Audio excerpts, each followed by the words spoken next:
तो आप उस वीडियो को वॉच कर लें। चलिए हम जल्दी जल्दी उसको रिवीजन कर लेते हैं।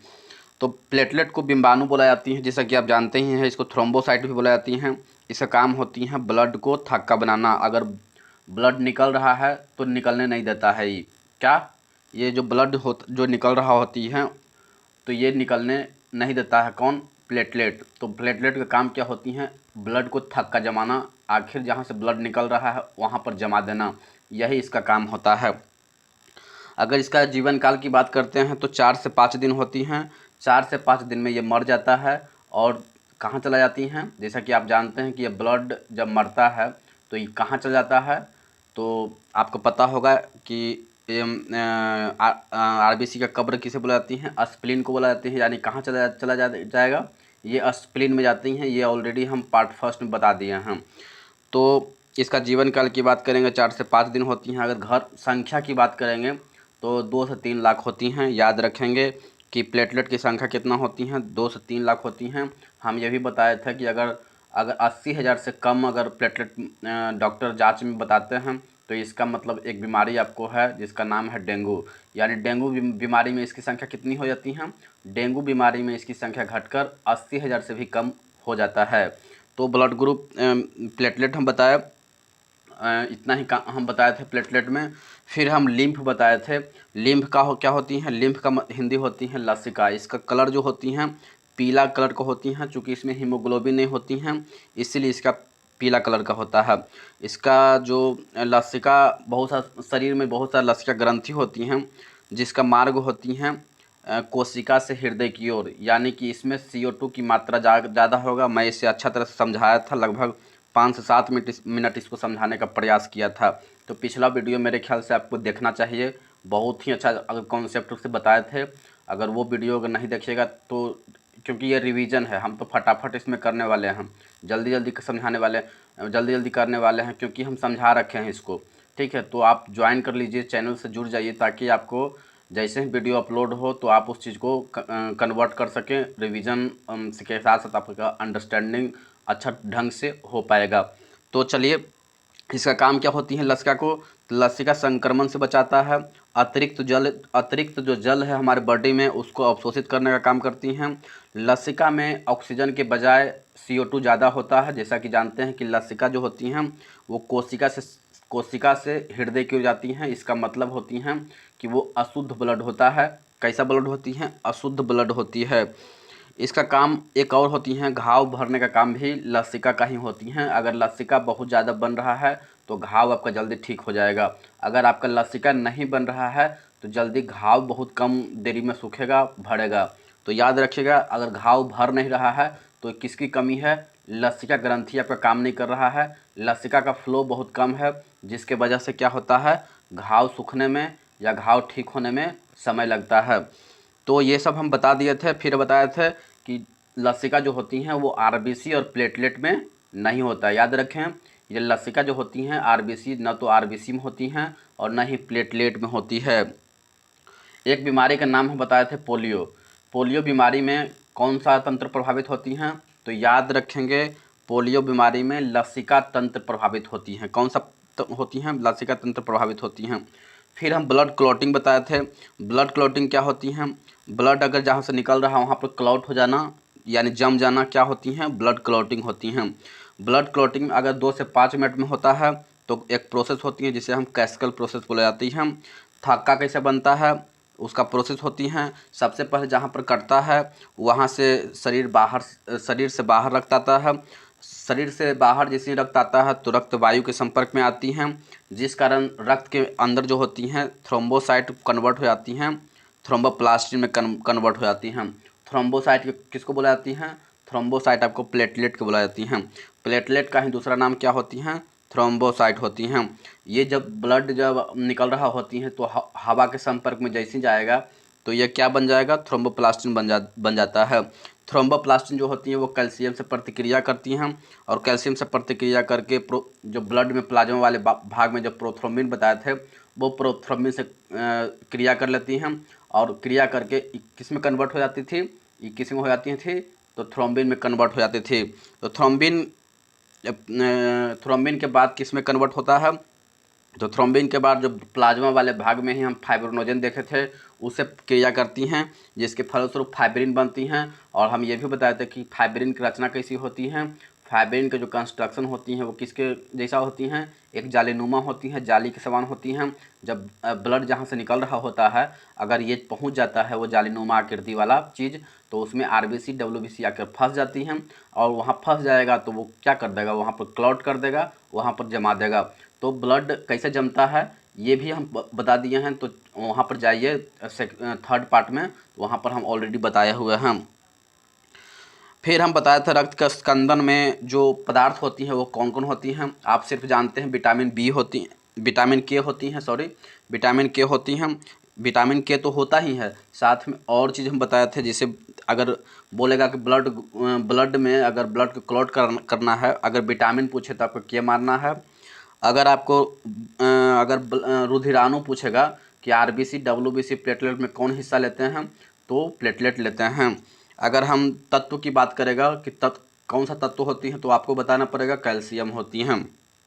कैल्शियम का जो रासायनिक नाम होती हैं वो क्या, कैल्शियम के क्या किसे इंडिकेट की जाती हैं, तो Ca से इंडिकेट की जाती हैं। अगर प्रोटीन की बात करेगा तो प्रोटीन क्या होती हैं, फाइब्रिनोजन और प्रोथ्रोम्बिन होती हैं। कि कौन सा होती हैं, फाइब्रिनोजन और प्रोथ्रोम्बिन होती हैं। फिर हम बताए थे कि अगर हेमरेज हो गया, अगर नस का फट गया है, तो उसका जिम्मेवार कौन होती हैं, विटामिन के होता है। शरीर के अंदर अगर रक्त जम जाए, क्या शरीर के अंदर अगर रक्त जम जाएगा तो व्यक्ति की तुरंत मौत हो जाएगी, क्योंकि वो क्या करेगा, नस फट जाएगा, हेमरेज हो जाएगा। तो रक्त के अंदर जो हेपेरिन नाम की प्रोटीन होती है, जैसा कि बताया था कि रक्त के अंदर एक और प्रोटीन होती है जिसका नाम क्या होती है, जिसका नाम होती हैं हिपेरिन। हिपेरिन का काम क्या होती है कि शरीर के अंदर जो है उसको ब्लड क्लॉट नहीं होने देता है। यानी हिपेरिन है तो आपको ब्लड क्लॉट नहीं होगा। लेकिन हम ये भी बताए थे कि हिपेरिन जो होती हैं वो हवा के संपर्क जैसे ही आएगा तो वो मर जाएगा। क्या करेगा, वो मर जाएगा। इसीलिए जानते हैं कि जब ब्लड निकल रहा होता है तो जैसे ही ब्लड निकलेगा तो हवा के संपर्क में जाएगा, और हवा के संपर्क में जैसे ही जाएगा तो हिपेरिन क्या करेगा, मर जाएगा। और हिपेरिन जैसे ही मर जाएगा तो वहाँ पर ब्लड क्लॉट होने लगेगा, आसानी से बाहर निकलेगा, ब्लड क्लॉट हो जाएंगे। लेकिन अगर अंदर की बात करते हैं तो हिपेरिन ही होता है जो आपको ब्लड क्लॉट नहीं होने देता है। तो इतना हम आपको बता दिए थे। थोड़ा ज़्यादा रिवीजन इसमें हो गया, मेरे ख्याल से 10 मिनट के लगभग में हम आपको रिवीजन करवा दिए। तो चलिए आज हम ब्लड ग्रुप बता देते हैं, ब्लड ग्रुप की चर्चा अब हम कर देते हैं। तो ब्लड ग्रुप को हिंदी में रक्त समूह बोला जाती हैं। क्या बोला जाती हैं, ब्लड ग्रुप को रक्त समूह बोला जाता है। हिंदी में इसको रक्त समूह बोला जाता है। इंग्लिश में क्या बोला जाती हैं, ब्लड ग्रुप बोला जाती हैं। आप डॉक्टर के पास जाते हैं तो आपके डॉक्टर जांच करते हैं और बोलते हैं आपका क्या ब्लड ग्रुप है, ए ब्लड ग्रुप है, बी ब्लड ग्रुप है, AB ब्लड ग्रुप है, O ब्लड ग्रुप है। ये कैसे बताते हैं, ये डॉक्टर बताते हैं, ब्लड को जांच करते हैं, और ब्लड को जांच करने के बाद आपको डॉक्टर बता देते हैं कि आपका ब्लड ग्रुप क्या है। तो ब्लड ग्रुप आपको पता चल गया, आप डॉक्टर के पास जाते होंगे तो आपको पता चल जाता होगा। तो यही 4 ब्लड ग्रुप होता है। लेकिन इसका खोज किसने किया था, तो लैंड स्टीनर जो वैज्ञानिक थे, सबसे पहले उन्होंने ब्लड ग्रुप रक्त समूह को खोज किया था। हालांकि मानव की बात करेंगे, मानव की हम बात करेंगे तो ब्लड ग्रुप कितना होती हैं, 4, जो कि आप जानते ही हैं। ए ब्लड ग्रुप होती हैं, बी ब्लड ग्रुप होती हैं, AB ब्लड ग्रुप होती हैं, और O ब्लड ग्रुप होती हैं। ये 4 तरह के ब्लड ग्रुप आप जानते हैं, भली भांति परिचित होंगे। लेकिन आपको ये एक और पता होना चाहिए कि अगर टोटल पूछ देगा कि ब्लड ग्रुप की संख्या टोटल कितना होती हैं, ये बहुत कम लोगों को पता होगा कि ब्लड ग्रुप की संख्या अगर टोटल की बात करेंगे तो टोटल ब्लड ग्रुप की संख्या कितनी होती हैं, तो याद रखेंगे 33 होता है। कितना होती हैं, 33। ये 33 कितना होता है, यानी कि टोटल ब्लड ग्रुप बोला जाएगा तो आपको कितना बताना पड़ेगा, 33, याद रखेंगे। तो 33 ब्लड ग्रुप है, उसकी चर्चा मतलब तो बहुत ज़्यादा हो जाएगा। तो इसीलिए आरबीसी के अंदर क्या होती हैं, आरबीसी के अंदर एक ग्लाइकोप्रोटीन होती हैं। याद रखेंगे, ये अक्सर क्वेश्चन पूछे जाती हैं कि ब्लड ग्रुप में जो आरबीसी के अंदर जो प्रोटीन होती हैं, उस आरबीसी के अंदर कौन सा आप प्लाज्मा वाले भाग में फाइब्रिनोजन और प्रोथ्रोम्बिन देखे थे, लेकिन आरबीसी के अंदर भी एक प्रोटीन होती है जिसका नाम क्या होती है, ग्लाइकोप्रोटीन। याद रखेंगे, नाम पूछा गया है एनटीपीसी में और ग्रुप डी में, ये ग्लाइकोप्रोटीन की चर्चा कर दिया गया है एग्जामिनर। तो या इस ग्लाइकोप्रोटीन को याद रखेंगे, ये क्वेश्चन बार बार आपके एग्जाम में पूछ सकता है।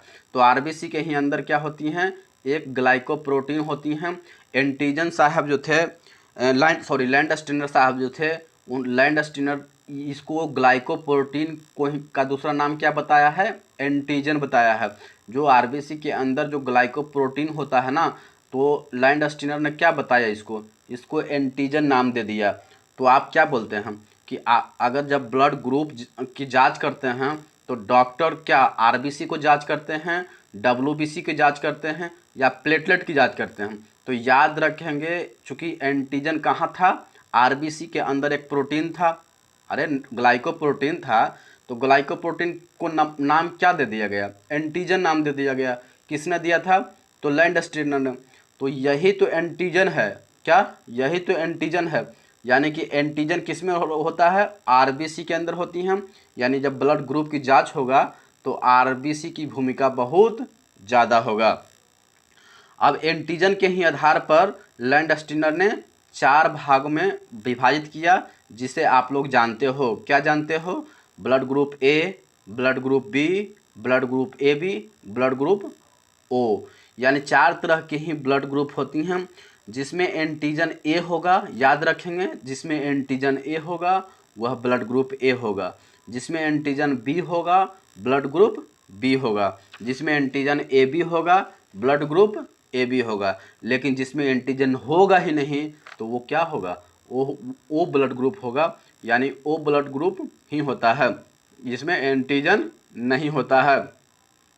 याद रखेंगे, ओ ब्लड ग्रुप को सार्वत्रिक दाता बोला जाती हैं। क्यों, क्योंकि ओ जिसका ब्लड ग्रुप ओ है वो सभी को ब्लड दे सकता है। क्या कर सकता है, सभी को ब्लड दे सकता है। कौन दे सकता है, ओ पॉजिटिव ओ निगेटिव वाला सभी को ब्लड क्या कर सकता है, दे सकता है। लेकिन हम सर्वग्राही की बात करते हैं, यानी रेसिपिएटर की बात करते हैं, यानी कि ये सभी से ब्लड ले सकता है। याद रखेंगे, ये ब्लड सर्वग्राही जो होती हैं ब्लड लेता है। यानी ए बी पॉजिटिव को सर्वग्राही बुलाई जाती हैं, रेसिपिएटर बुलाई जाती हैं सर्वग्राही को। यानी ए बी पॉजिटिव को सर्वग्राही बुलाई जाती हैं। ये किसी से ब्लड सिर्फ ले सकता है, दे नहीं सकता है ए बी वाला। ठीक है, तो ये हम समझ गए। अगर भारत में सबसे ज़्यादा ब्लड ग्रुप की रहने वाले की जनसंख्या की बात करें तो भारत में सबसे, ये भी क्वेश्चन पूछा गया है कि भारत में सबसे ज़्यादा ब्लड ग्रुप किस कैटेगरी के है, तो याद रखेंगे बी पॉजिटिव। कौन सा, बी पॉजिटिव। जो भारत में रहने वाले अगर जनसंख्या की बात करते हैं तो बी पॉजिटिव की जनसंख्या बहुत ज़्यादा है। अब हम आरएच फैक्टर की बात करते हैं। आरएच फैक्टर क्या होती हैं, ब्लड ग्रुप में आरएच फैक्टर का क्या इम्पोर्टेंट रोल होती हैं, आपको हम बताने का समझाने का प्रयास करते हैं। तो आरएच फैक्टर का नाम सबसे पहले कब और किसने दिया था, तो याद रखेंगे आरएच फैक्टर का सबसे पहले 1940 ईस्वी में लैंडस्टीनर और वीनर नामक वैज्ञानिक ने दिए थे। और इसमें क्या होती हैं, ये एक प्रकार के एंटीजन होती हैं। याद रखेंगे, आरएच फैक्टर भी क्या है, एक प्रकार के एंटीजन होती हैं।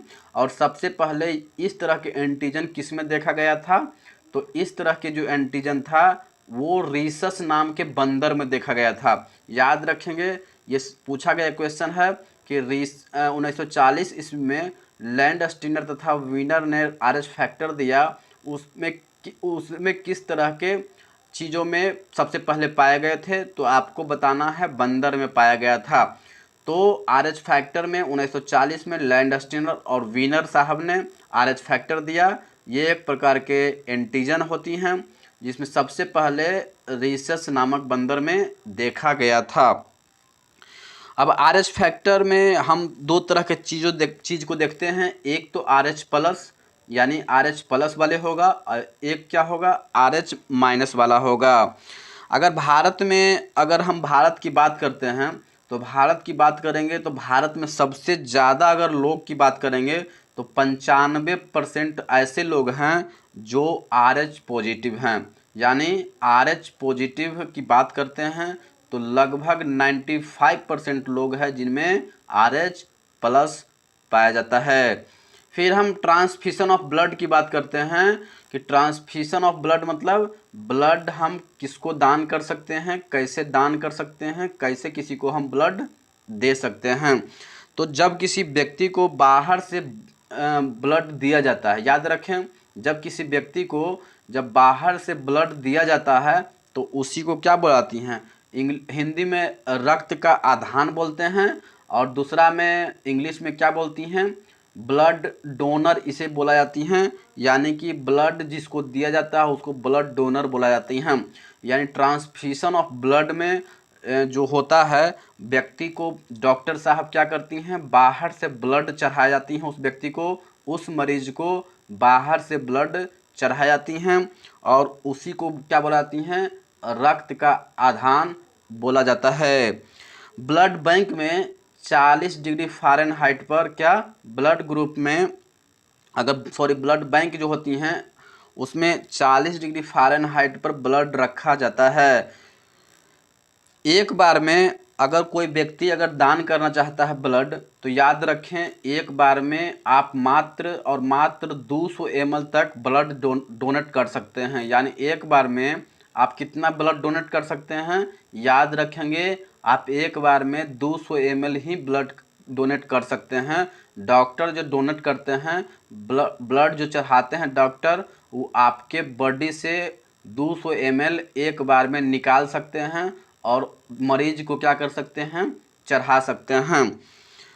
तो भारत में अगर 1 यूनिट ब्लड के हम कीमत की बात करते हैं कि अगर हम 1 यूनिट ब्लड में कितना डॉक्टर चार्ज करते हैं, ये तरह के क्वेश्चन पूछा जाता है कि अगर किसी को ब्लड देना होता है तो डॉक्टर साहब जो कि मरीज को अगर चढ़ाते हैं तो उसके बदले में कितना रुपये लेते हैं, तो एक अनुमानित रुपया है 1200 से लेके 2000 रुपया के बीच डॉक्टर साहब लेते हैं। मतलब एक बार में 1 यूनिट ब्लड का चार्ज करते हैं कितना, तो 1200 से लगभग 2000 के बीच वो चार्ज करते हैं। अब प्रश्न यहाँ पर ये उठता है कि RH भी तो इम्पोर्टेंट रोल होता है ब्लड में, क्योंकि ब्लड में RH भी होना चाहिए। ब्लड ग्रुप के साथ RH का भी मिलान करते हैं जब हम ब्लड ग्रुप को चढ़ाते हैं। याद रखेंगे डॉक्टर जो होती हैं ब्लड चढ़ाने के पहले उसका RH भी चेक करते हैं कि उसका RH प्लस है या RH निगेटिव है। अब हम ज़रा गौर कीजिए कि यदि RH प्लस वाले व्यक्ति को RH माइनस वाले व्यक्ति को RH प्लस को अगर मेल है, अगर RH माइनस फीमेल है, अगर RH माइनस वाले को ब्लड को दे दी जाती हैं तो याद रखेंगे उसकी मौत हो सकता है, क्योंकि RH प्लस जो होती हैं, RH प्लस और RH माइनस दोनों को अट्रैक्ट करेगा, दोनों में दिक्कत होगा, जिसके कारण वो उसका ब्लड क्या होगा, थोड़ा सा चिपचिपा हो जाएगा और सर्कुलेशन में प्रॉब्लम आएगी। सर्कुलेशन में जैसे ही प्रॉब्लम आएगा तो आपका नस में प्रॉब्लम आएगा, दिक्कत आएगा, क्योंकि वो उसका बहाव नहीं हो पाता है। तो आप समझ सकते हैं कि RH जो होती हैं, RH का मिलान करना बहुत ज़रूरी होती हैं। अगर आपका RH मिल नहीं रहा है तो आपको बहुत दिक्कत का सामना करना पड़ सकता है।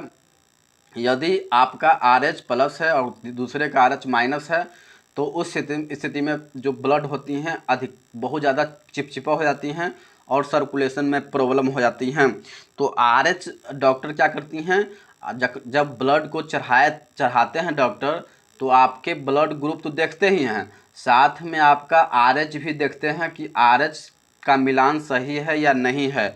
अगर RH का मिलान सही नहीं रहेगा तो उस व्यक्ति का जो रक्त है, जो उस व्यक्ति का जो ब्लड है, वो उस व्यक्ति को नहीं चढ़ाएंगे डॉक्टर। क्यों?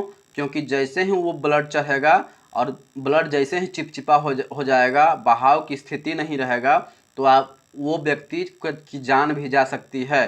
तो इसीलिए डॉक्टर क्या करती हैं, ब्लड चढ़ाने से पहले ब्लड ग्रुप को देखते हैं और ब्लड ग्रुप के साथ साथ वो RH को भी देखते हैं, ताकि ये पता चल सके कि उसका RH क्या था। अब आप एरिथ्रोब्लास्टोसिस का कभी कभी देखते होंगे कि एरिथ्रोब्लास्टोसिस क्या होती हैं। तो एरिथ्रोब्लास्टोसिस जो होती हैं, अगर सपोज मानिए कि पिता RH प्लस है, क्या पिता RH प्लस है और माता जो है RH माइनस है। थोड़ा सा ध्यान दीजिएगा, ये बहुत ही टफ होती हैं, इसको समझने में मुश्किल होता है, तो आप आसानी से इसको समझ सकते हैं आज। अगर पिता RH प्लस है और माता अगर RH माइनस है, ठीक है, तो पहली संतान पर तो कोई फर्क नहीं पड़ेगा, वो आसानी से बच्चा पैदा ले लेगा। लेकिन उसके बाद वाला जो बच्चा होगा, अगर उसके बाद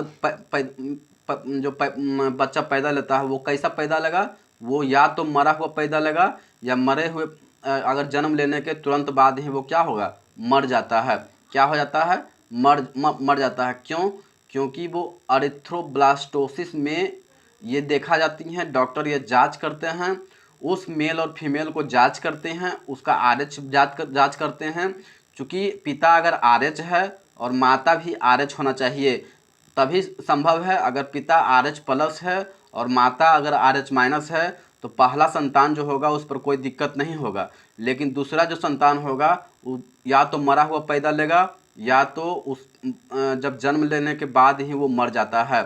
यानी दोनों का जो डॉक्टर होती हैं वो RH को बहुत ही गहराई से जांच करते हैं, और तभी उसका ये हो पाता है। अदरवाइज ब्लड को मतलब नहीं चढ़ाई जाती हैं, क्योंकि अगर ऐसा अगर हो जाएगा तो पहला बच्चा तो ठीक है, आसानी से कोई दिक्कत नहीं होगा, लेकिन उसके बाद वाला जो बच्चा होगा या तो मरा पैदा होगा, या पैदा लेते ही मर जाएगा।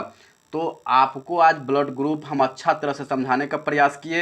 एक बार फटाफट इसको रिवीजन कर देते हैं, ताकि आपको कन्फ्यूजन में भी दूर हो पाए। ब्लड ग्रुप रक्त समूह बोला जाती हैं। खोजकर्ता की बात करते हैं तो लैंडस्टीनर साहब ने खोजे थे।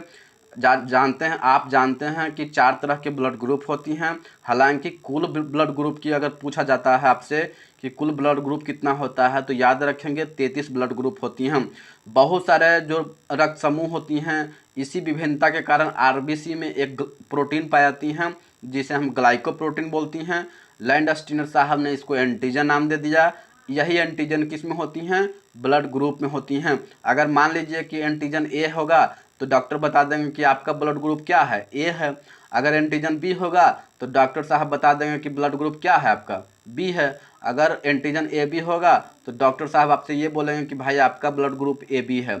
लेकिन अगर डॉक्टर साहब ये बोलते हैं कि आपके ब्लड में तो एंटीजन है ही ना है, तो जब आपके ब्लड में एंटीजन नहीं रहेगा, तो आपका ब्लड ग्रुप क्या रहेगा, O रहेगा। आपको ध्यान देना है। फिर हम बताएं O नेगेटिव को सार्वत्रिक दाता बोलते हैं। यानी जिसका ब्लड ग्रुप O होगा, वो किसी को भी ब्लड दान कर सकता है। याद रखें, O पॉजिटिव वाला किसी भी व्यक्ति को क्या कर सकती हैं, दान कर सकता है, लेकिन वो ले नहीं सकता है। याद रखेंगे, O पॉजिटिव वाला दान दे सकता है ब्लड को, पर O पॉजिटिव वाला कभी किसी से ले नहीं सकता है, इसलिए इसको सार्वत्रिक दाता बोला जाती हैं। लेकिन सर्वग्राही एक होती हैं, रेसिपिएटर होती हैं, जो AB+ होती हैं, और ये जो होती हैं वो सिर्फ रिसिप्ट कर सकता है। यानी कि ये किसी को दे नहीं सकता है, लेकिन ये ले सकता है, तो इसको सर्वग्राही बोला जाती हैं। क्या? अगर कोई जिसका ब्लड अगर AB+ है, तो ये मान के चलिए कि आप ब्लड सबसे लीजिएगा, लेकिन आप किसी को दीजिएगा नहीं, तो सर्वग्राही किसको बोला जाती हैं, AB+ वाला को सर्वग्राही बोला जाती हैं।